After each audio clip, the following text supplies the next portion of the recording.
Hi, everybody. Thank you for subscribing. And if you're not a subscriber and you just happen to find me from scrolling around, I hope you'll help me out and hit that subscribe button. We are at war. Trump did, another thing that he said he would never do. He said he would not take us into any wars in the Middle East. In fact, he was going to end wars. We are now in three.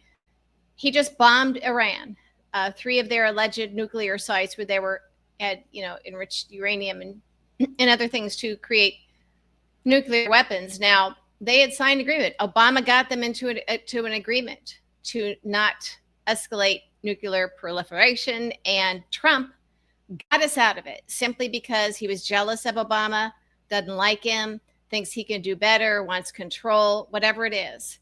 Now, here's the thing. They don't have much of a Navy over there. And now that Israel is going to be controlling the airspace, they will retaliate. And they've already said this. So what we're finding out is that the way of retaliating will be terror attacks here on U.S. soil.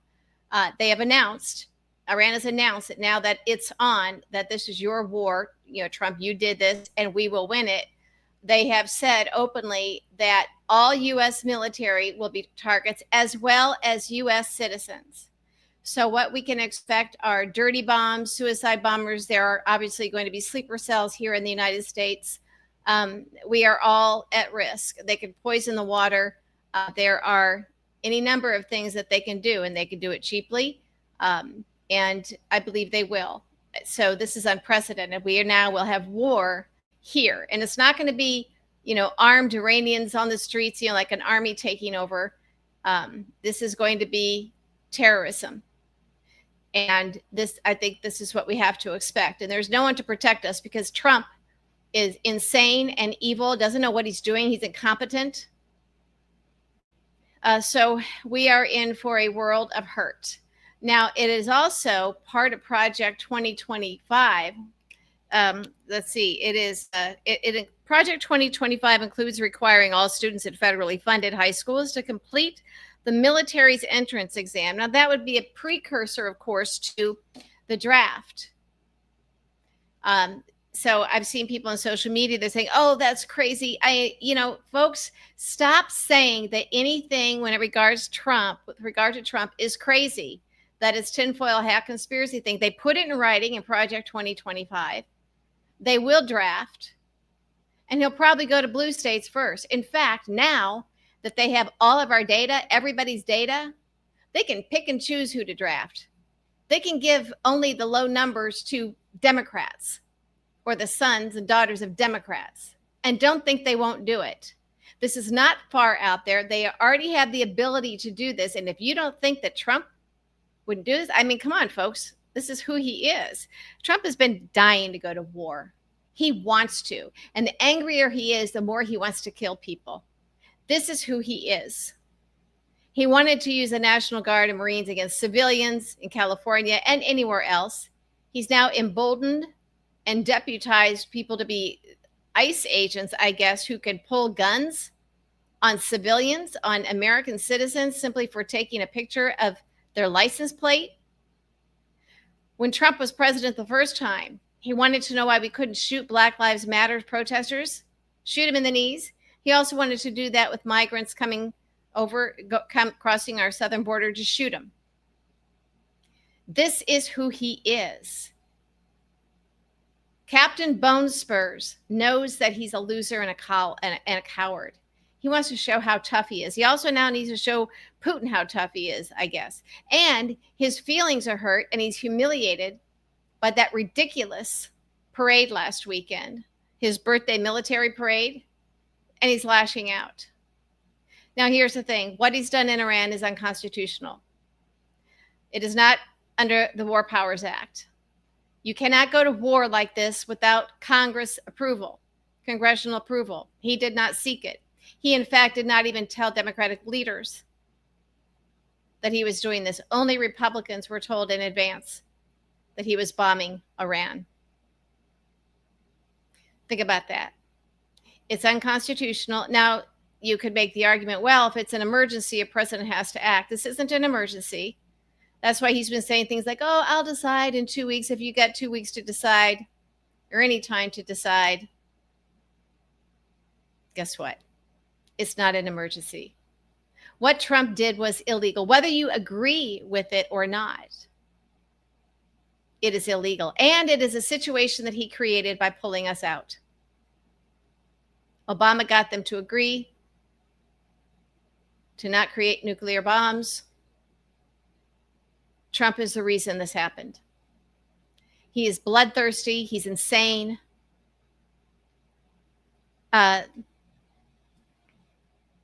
Here's the other thing. The Iranian parliament has just voted to close the Strait of Hormuz. I guess that's how you pronounce it. 20% of global oil passes through the strait. So our gas prices are going to go through the roof. This is on Trump. Make sure your MAGA friends know this. And I'm going to go back to this. We all have to fight MAGA in our own personal lives. Don't say, well, the media won't report it, and they only watch Fox News and Fox won't report it. You know what? Then you have to do it. As I said, we didn't choose this fight, but this is the fight we are in. And sitting back and waiting for the activists or the people that do politics professionally to take care of it for you isn't going to work. That is not how we save this country. You can't be a protester on the weekends, but, make sure that your MAGA friends don't know you're doing it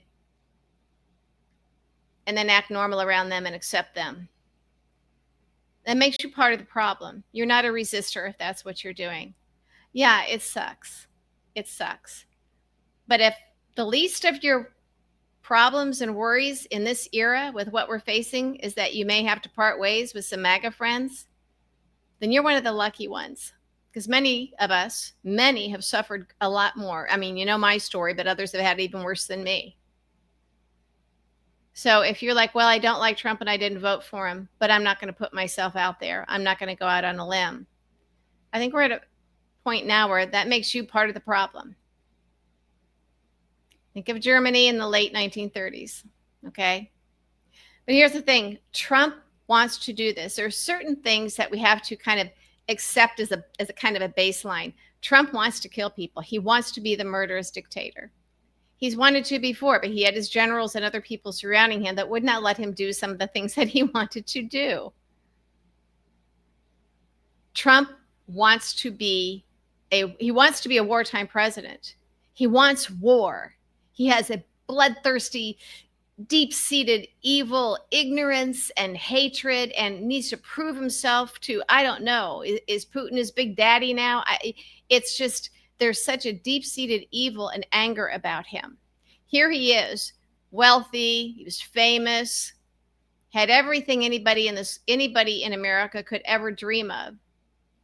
And yet he said to Richard Branson, and he said it to others, that he wanted to spend the rest of his life exacting revenge on his enemies. And I told you that I was told this is a secondhand story. I was not told this to the person who got a visit. I was told this by a friend of a person who got the visit who told this person that Trump, after he won the second time, the FBI was visiting certain people, and warning them, before he was sworn in, warning them that Trump had a kill list of people he wanted assassinated, people who he felt had done him wrong or won a battle or something over him in the past. What was scary about this is they were basically saying, and there's nothing we can do about it, because obviously once Trump was sworn in and then he gets Kash Patel in there, any FBI agents who were not loyal to him personally, who instead were loyal to the rule of law and protecting Americans, they would be purged or they would not be able to act. So people were being warned.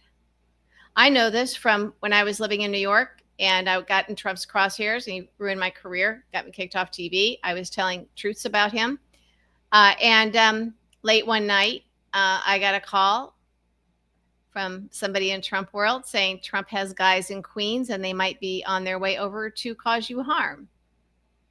This was while we still had a Republican primary. This is who he is, folks. And there are people who know of things he's done. They're kind of afraid to speak out, as you can imagine.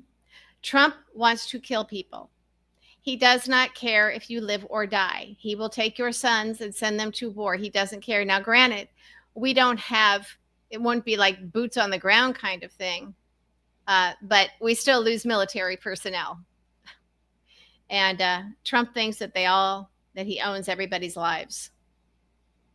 So what's interesting too about what I told you about what's in Project 2025 about requiring these military entrance exams for high schoolers in federally funded schools.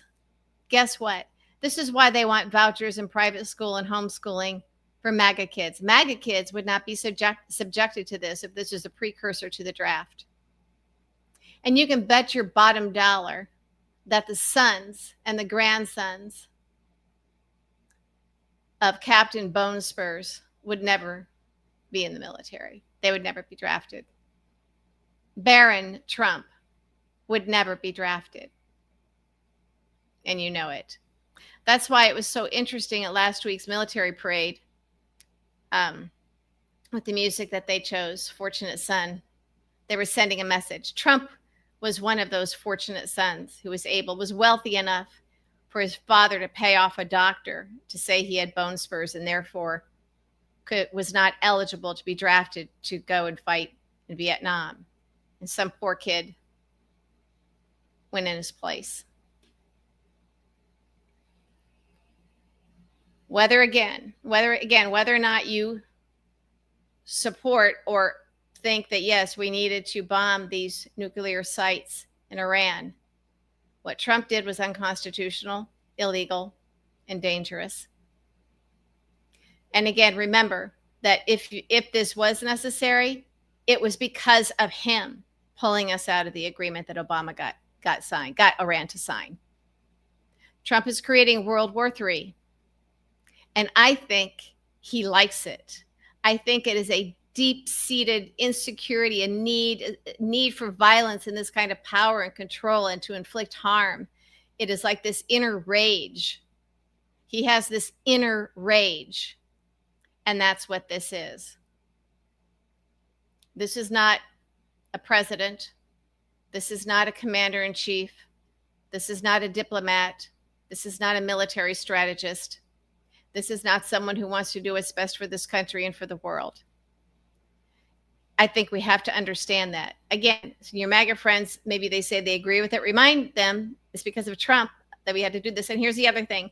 Iranian state TV, whether you want to believe them or not, said immediately that they had been moving personnel and equipment, nuclear materials, everything from those 3 sites well in advance in anticipation of Trump bombing them. So, and there have been reports that leading up to these bombings, there were, I guess, drone photographs or satellite photographs showing trucks going to and from in and out of there, which means if this is the case, Iran now has all kinds of incentives to make sure they have nuclear capabilities, and they will easily within a decade, and they'll use them against us. They have every incentive now to just unleash all kinds of terror attacks on us with whatever sleeper cells they have. And it's because of Trump. And Trump did not, and it would mean that Trump did not even achieve his objectives. He failed. He bombed empty buildings, empty former nuclear sites, and still got us into war. And now Iran will bring war to our shores. This is why an evil person like Trump would put a Pete Hegseth, a drunk Fox News co-host, as Secretary of Defense. Because Hegseth is stupid and immoral. He's so excited to have a job that he knows he's not qualified for. He'll just take orders and he will implement these things. It's the type of stuff Hitler did. People say, oh, there you go, comparing Trump to Hitler. Yes, we are, for a reason. He checks off every box. He checks off every box. So maybe, I always say, don't get into arguments with your MAGA friends about some of this stuff. I think that when you have a few clear facts that you can show them, and then don't deal with them anymore, but let them know that Trump got us into this. It was avoidable. Obama had us avoiding it. Trump got us into it. And yet when they say, oh, there's no draft, we won't need a draft. This isn't going to be any kind of a ground war like that. Well, the precursor to a draft was right there in Project 2025. And you don't know where this is going. And if we don't need a draft, and if we're not going to have boots on the ground, it means because the war is going to be fought here on American soil with Iran unleashing unprecedented terror attacks on the United States, the 9/11 types of attacks. And that's what the experts are now saying. Trump's war is illegal. What he did was illegal and unconstitutional. And there was absolutely no reason in the world for him not to have gone to Congress to get congressional approval and have this debated. He didn't do that. Surprise, surprise, right? So if you still think that MAGA are good people and deserve respect, they're not, and they don't. And again, if you're feeling pressure to make certain decisions in your life about the people with whom you surround yourself with, again, none of us asked for this. But none of us asked for this war, but this is the war we're in. This is the fight we are in. And so maybe that can make you feel a little bit better about it. There's no one to blame for this but Trump and the people that paved the way for him to get to this point, like Merrick Garland and our media. So think about that.